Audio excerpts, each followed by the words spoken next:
Welcome to another episode of Ship of War, my review of Drive. Ship of War. When ship happens, I'm there.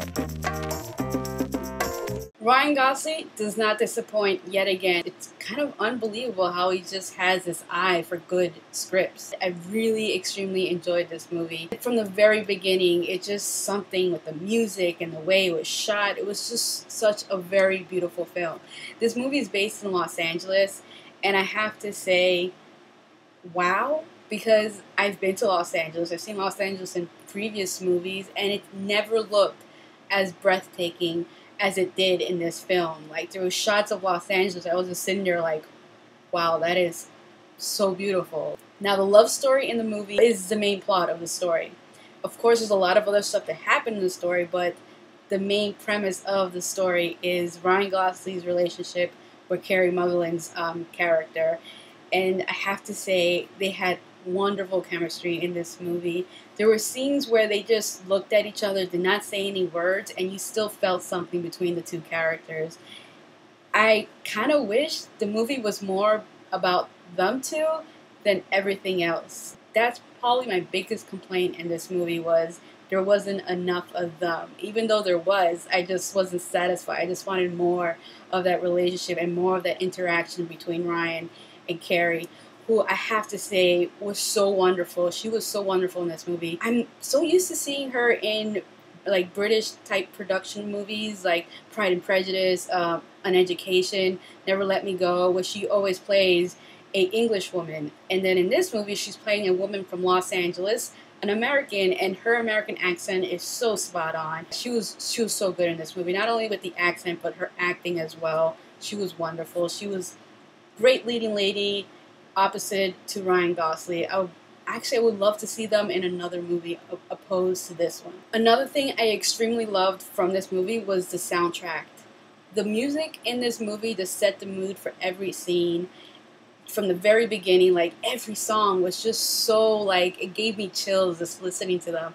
I mean, like, that's the first thing I did when I got home, was I went online and actually looked up the music in this movie, and, you know, started listening to some of the soundtracks on YouTube. Now, with all those positive things I've said with the movie, I have to admit that this movie is not for everyone. It's just a very visual movie. It doesn't really have that much dialogue.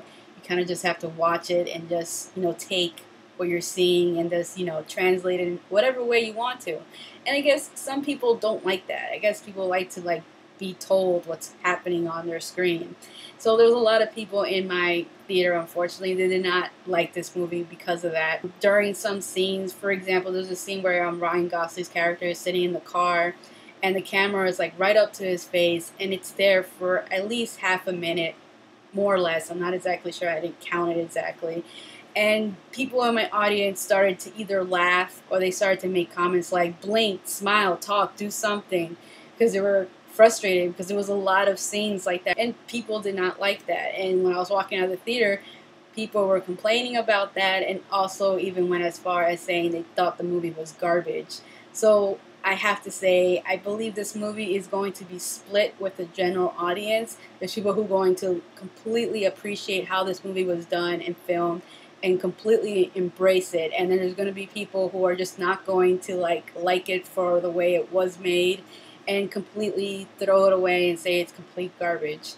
Me, I completely love this movie, but the thing is, even though I did love it, I can't say I can recommend it to everybody, because it's not a movie, again, for everyone, in my opinion, as far as I saw at the screening I attended. And I can see why they had issues with it. For me personally, I completely enjoyed this movie. I wasn't planning on doing a giveaway with this review, but I was lucky enough that the screening I went to was sponsored by this energy drink people here, Nose. They gave out energy drinks as well as a bunch of like giveaways for the movie. An air freshener with Ryan Gosling's face on it. I'm actually going to keep this one. But they also gave me a movie poster for the movie, which is pretty humongous. I wasn't going to take it because I don't put posters on my walls, but I was like, you know what, it's for free, I'm going to take it. And then I thought, you know what, I should just give it away. Might as well, you know, since I'm not going to keep it. So the poster is right here. I have it wrapped up. It's pretty big. I mean, this is only half of it. There's more to it. So To win this said poster, all you have to do is answer the question I'm going to be posting at the end of the intro, and that's pretty much it. Just answer the question and you're entered to win this poster. So that is all for this episode of Ship of War. Goodbye, and until next time.